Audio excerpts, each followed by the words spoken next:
Welcome to the Human Capital Innovations Podcast. We're your source for personal, professional, and organizational growth and development, where we share original research, explore industry trends, and interview executives and thought leaders from across the globe. We hope you join us often for practitioner-oriented content around all things related to leadership, HR, talent management, organizational development, and change management.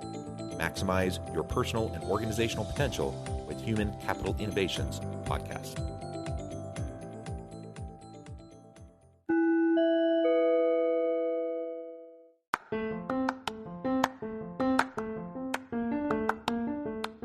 If you enjoy the Human Capital Innovations Podcast, enjoy ad-free listening by going to the Patreon page, and please consider contributing even at the producer or sponsorship level.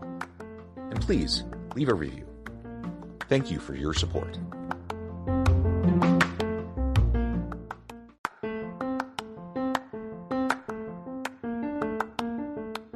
Welcome to the Human Capital Innovations Podcast. In this HCI Podcast episode, I talk with Tony Smith about preventing burnout in industries with high turnover rates.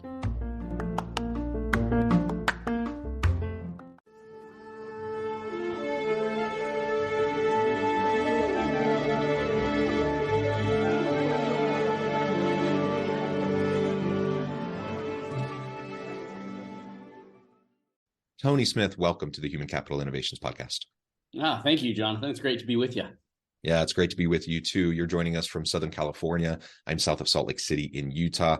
And today we're going to be talking about preventing burnout in industries with high turnover rates. Now, you're specifically within the restaurant industry, so we'll be zooming in on that, but we'll also be talking about these issues more generally as well. As we get started, I wanted to share Tony's bio with everybody. Tony Smith is co-founder and CEO of Restaurant 365, the world's only all-in-one cloud-based restaurant-specific accounting, back office, and reporting solution. He earned his bachelor's degree in business management and information systems from Brigham Young University. After earning his degree, he joined John Moody and Morgan Harris as director of services at Dynamic Methods, a consulting company that assesses business issues, especially accounting needs that can be solved with a software as a service. After dissecting the restaurant industry, he worked with Dynamic Methods, and that led him to co-found Restaurant 365 in partnership with Moody and Harris, where product direction and strategy has been his main focus. He has a passion for trying out new restaurants, spending time with his family, singing, and watching college football. I love all of that. And we were just chatting in the pre-interview, getting to know each other a little bit. It turns out like we were at BYU at the exact same time. We graduated the same year. We probably crossed paths, though we never knew each other. So it is a small world indeed. It's a pleasure to reconnect and to have a chance to chat with you today. Anything else you would like to share with me or my audience by way of your background or personal context before we dive on in? No, that was pretty thorough. I do think it's funny that we were crossing paths at the same time in college. Little would you think that 20 years later, right, then you would cross paths again in a totally different way. And I think 20 years later, now that I said that out loud, makes me feel super old. I know. I just had another birthday, and so like I'm just feeling it. I'm firmly middle aged now. I was kind of pretending that I was still young, but not now. I'm feeling like I'm actually middle aged. No, on Friday I started taking blood pressure medicine, so I have arrived. Yeah. All right. Well, very good, very good. All right. So why don't you start by telling us just a little bit more specifically about the restaurant industry and why restaurants are struggling to attract and retain employees. We hear a lot about tech. We hear a lot about STEM, even healthcare. Like there's these different industries that are always struggling to find good people and to keep them. But maybe we don't talk as much about hospitality, and particularly restaurants. They're struggling too to find good people and to keep them around. So tell us, in your experience, what that's looking like and why. Yeah. So just to give a little bit of context on any of my comments today about restaurants, I don't run one, but I make restaurant software, and we have around probably 40,000 customers at this point. So I do get a bird's eye view of what's happening in a lot of them. So I'll share some context on what we see there, and as well as some national stats. So boy, looking at the restaurant industry, employment is crazy. It's the second or third largest employing industry in America. And they go through ups and downs. On a normal year, 70% turnover is pretty standard. And so, you think about cycling through those employees, that's tough to keep them, to train them, and then just have to do it all over again. In the last few years, as you can imagine, it was really tough, right? And the restaurant industry was the industry that lost the most jobs during the COVID pandemic. I think they lost at the early onset 6 million jobs, which was 27% of the overall job loss during the pandemic here in the US. So, the restaurant industry was hit very hard. And so it's really been this 3-year journey to come back from it, to rehire. And so it's been very interesting to see how that's gone down and then back up. And right now they've been on this hiring rampage. And like, for example, just January here, 1 in 5 jobs hired, they just released the jobs report. It was a great jobs report in the country. 1 in 5 of those jobs was in the restaurant industry. And so it is really starting to hire a lot. But part of the tough thing there is because of how much turnover they have to continually hire.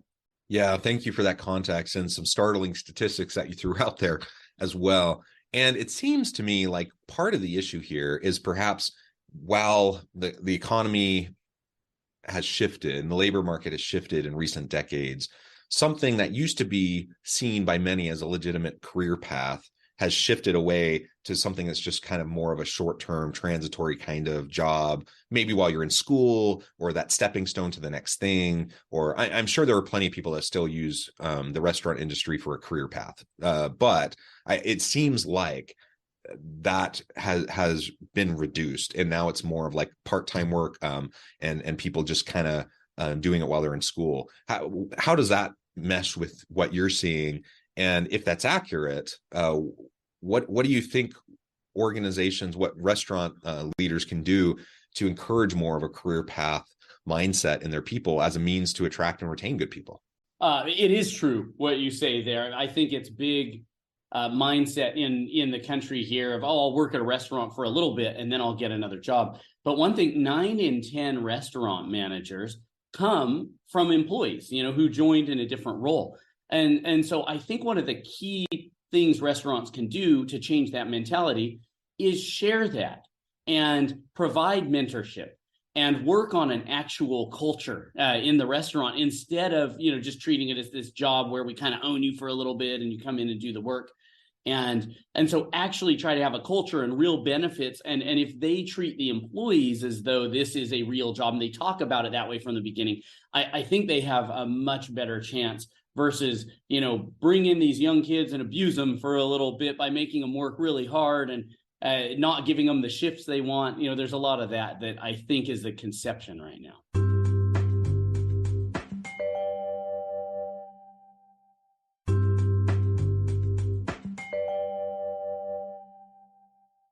Yeah, so this attitude of just kind of chew them up, spit them out, use them while you have them. And it's part of like, it seems to me like it's a bit of a perpetual downward spiral that needs to be disrupted, because on the one hand, it's transitory. It seems like it's become more and more transitory of an occupation. People coming in short term, they're seeing it as a stepping stone to the next thing or whatever. And so employees aren't as loyal to the restaurant, to the company. They're more likely to bolt if, when things aren't going the way they want, if they're not getting the pay they want, if they're not getting the shifts they want, etc.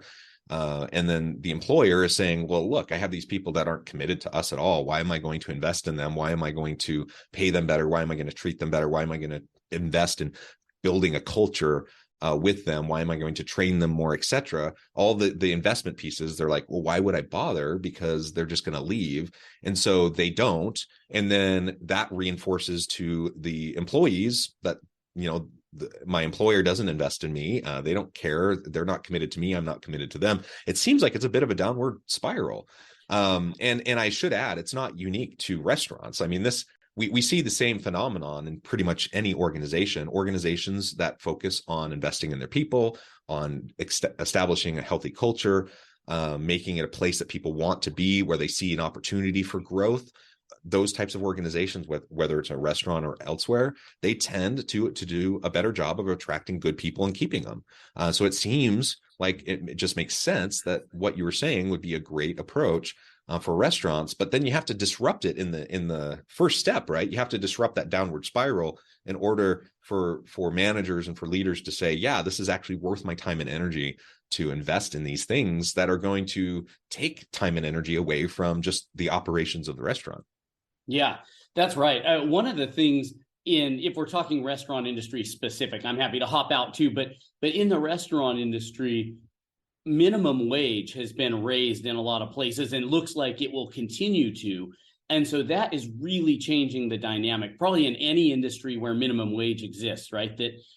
That's one reason you really do want to disrupt that spiral and get high quality folks that stick around. Because if someone's coming in and you're going to pay them $22 an hour, you need a real employee, right? And who you can train up and is adding a lot of value. And so as you see that coming, I think it behooves the restaurants to invest some ahead of that to try to disrupt that spiral and try to step in and say, look at some of the things we've invested in for you. We are investing in you, and it'll make it worth it, because one way or another, I think they're going to end up paying those wages. Yeah, and communicating the investment is really important.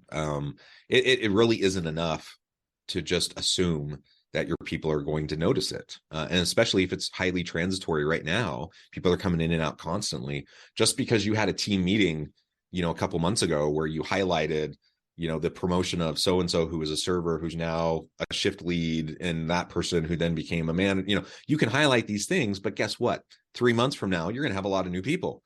So you have to do it repeatedly, and you have to have a communication strategy that allows you in a genuine and authentic way to share these things, to create the culture, and then you have to repeat. You have to keep doing it. You can't say, oh, I did that last year, we're good. I mean, that never works with culture anywhere, but it definitely doesn't work with culture when you have high turnover kind of environment. So if you want to disrupt the high turnover environment, you're going to have to be over communicating in the short term, at least, to make sure that people are getting those messages and recognizing when they come, like, this is actually a viable option for me. This is something that I can earn a living wage, that I can, people who love interacting with people, being a server in a restaurant's a great gig. You can, depending on the restaurant, I mean, you can earn great tips in addition to the wage. You can interact with great people. It can be an energizing environment. Like, there's a lot of positives as long as people are earning a living wage and being treated fairly with dignity and respect and invested in by their employer. I think it can be a good viable option for people where they don't just feel like they have to settle or kind of be stuck in a quote unquote dead end job that's never going to get them anywhere. I think that's the mentality that we need to try to shift. Yeah, well, you're right. People who are energized by interpersonal interaction usually love the hospitality industry because they're interacting. You can serve people, you make them happy, and so that can be a real positive as long as you treat them well. And so some of those things you can do are investing in, let's say, a learning management system. Like, for example, we're in the tech industry, but we invested in a learning management system this past year. And within a few months, I didn't know if anyone was going to use it. Within a few months, 800 courses had been completed. And this wasn't mandatory. We just made it available. So I think that's something you can do and really communicate it out that you have that. For restaurants, invest in scheduling software, right? So that you get the right amount of employees there at the right time. The mobile apps where they can communicate with each other, give them some control over what they're doing, right? By being able to swap shifts or ask for time off or try to get the best shifts. If you just settle into this clipboard and you write down, here's where everyone works, and then you just copy that every single week, you're going to end up with some of the people really disgruntled, right? And so, yeah, some of those technologies I think can help people quite a bit. Yeah. So using the systems and technologies to assist in the personalization and the employee experience of workers within restaurants is going to be important, just like it's important in any industry, in any sort of job. Absolutely. The other thing that we're facing, and you've already alluded to this and talked specifically about it in terms of the pandemic, is just the nature of burnout. So certainly the hospitality industry generally, the restaurants specifically, were really hard hit employment-wise during the pandemic. Now, much of that has come back, but it's we talk about frontline workers, like those people that were out interacting with people, even when, we didn't have a vaccine, and when people were more nervous about contracting COVID and those sorts of things. There is stress associated with that, right? And being in those customer facing kind of roles and those direct interaction type of roles.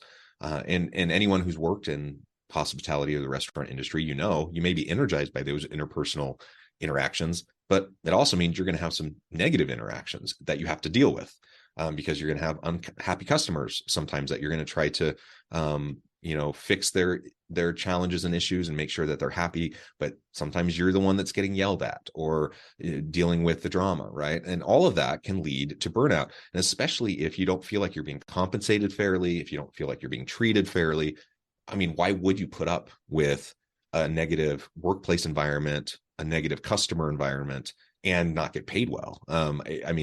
I just don't know how many people would want to do that, right? Right. I mean, you're right on that. One saying I like sometimes: never wrestle with a pig, because you both get dirty, but the pig likes it. Like, jerks can really be draining, and there are some jerks out there, right, that are just, they don't care how they're treating people at a restaurant. But stepping out of just restaurants, this applies to them, but it applies to our business. It applies to other industries. I think one of the key things to help with burnout, I really have two main thoughts on that. One of them is autonomy, mastery, and purpose. People need those three things badly in their job. So there's the pay aspect, as we've talked about, and there's benefits, but autonomy, mastery, and purpose is this intrinsic value, right? And there's a number of great books that talk about that. But if you can find ways to provide that to people, it adds as much or more value, than just a higher salary.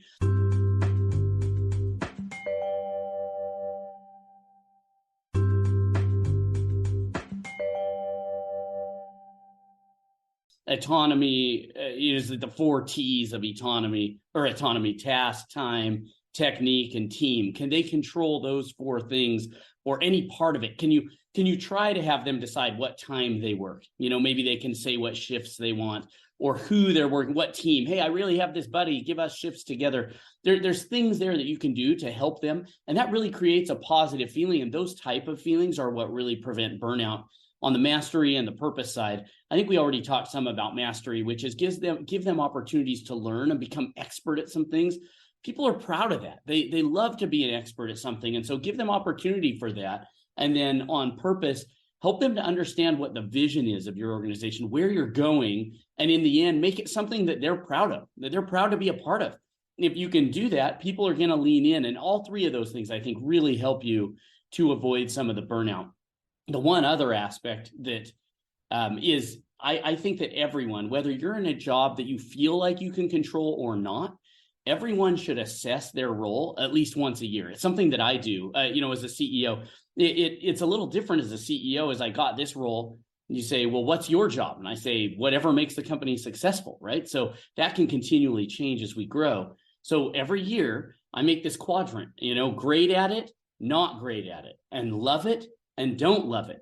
And so it makes these quadrants, and then I list out everything I do in my job, and I find out where it fits on the spectrum. Hey, if you're great at it and you love it, keep doing that thing, right? Do more of it. If you're great at it but you don't love it, you got to be careful. Those are the things where you're going to grind and you can burn out after a while. You don't really enjoy it, but the company needs you to do it, right? Take one for the team. You can't take one for the team forever, though. So you have to start making a plan on those of how you can shift some of that off your plate. Not great at it and don't love it, quit doing those things, right? You're not helping anyone, yourself or the business, with those. Anyways, I could talk all around that, but that's another thing that I think is important, is to continually assess where you're at and then actually make plans for how you can improve that. Yeah, absolutely. And just to note and highlight that we're not saying that pay isn't important. We're saying you treat people with dignity and respect. You pay them a fair, equitable wage, right?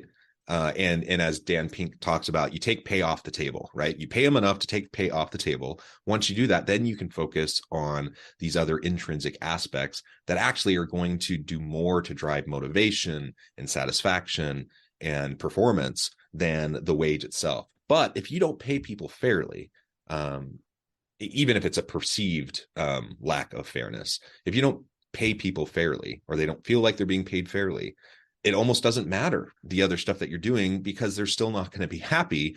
So pay them well, pay them a living wage, pay them fairly and equitably, and take it off the table. So now they can just do the work, and now they can focus on these other intrinsic factors that are really going to drive high levels of performance. And it's those intrinsic factors that ultimately are going to make it more likely that they're going to recommend the company to their friends. Like, hey, come work with me. This restaurant's awesome. It's so much fun. We all get along so well. We work together so well, etc. So you get referrals, you get people bringing their friends in. People want to stick around because they're being paid good, and they're getting good pay, but it's a fun place. It's a place for growth. It's a place for advancement, a place where they can develop themselves. And that's the type of place that people want to be. And so there's still going to be some transitory aspects of certain industries, and that's fine. But I think we're not relegated. In the restaurant industry, hospitality is not relegated to this like status of, I'm just doing this until I can get something better. And that's kind of, it feels like where we're at. And I think we can do much better by focusing on many of the things we've been talking about. Yeah, that's very valid. On the pay side, I really think there's two levels you have to get to. And you mentioned those in your commentary.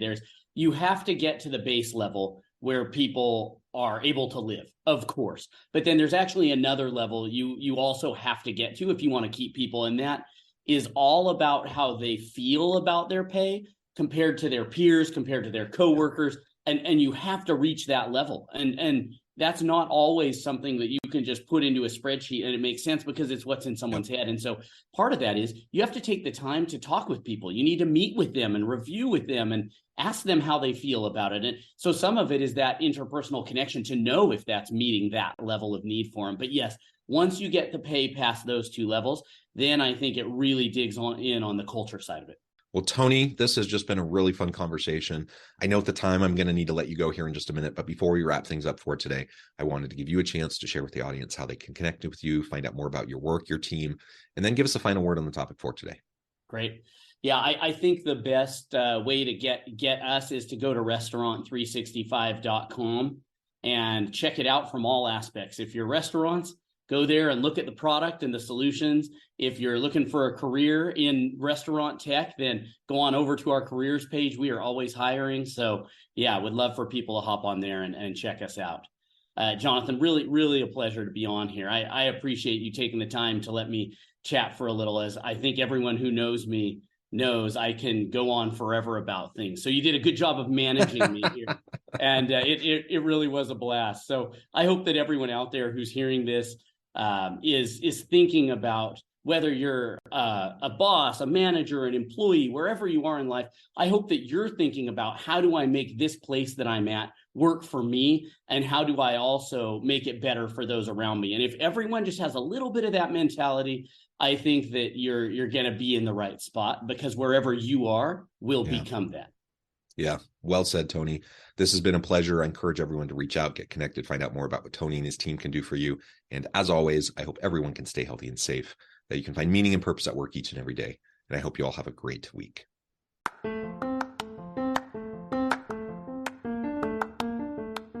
you enjoy the Human Capital Innovations podcast? Enjoy ad-free listening by going to the Patreon page. And please consider contributing even at the producer or sponsorship level. And please leave a review. Thank you for your support.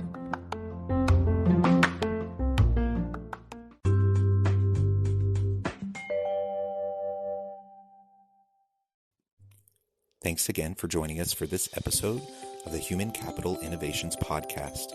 I hope you stay healthy and safe, and that you have a great week.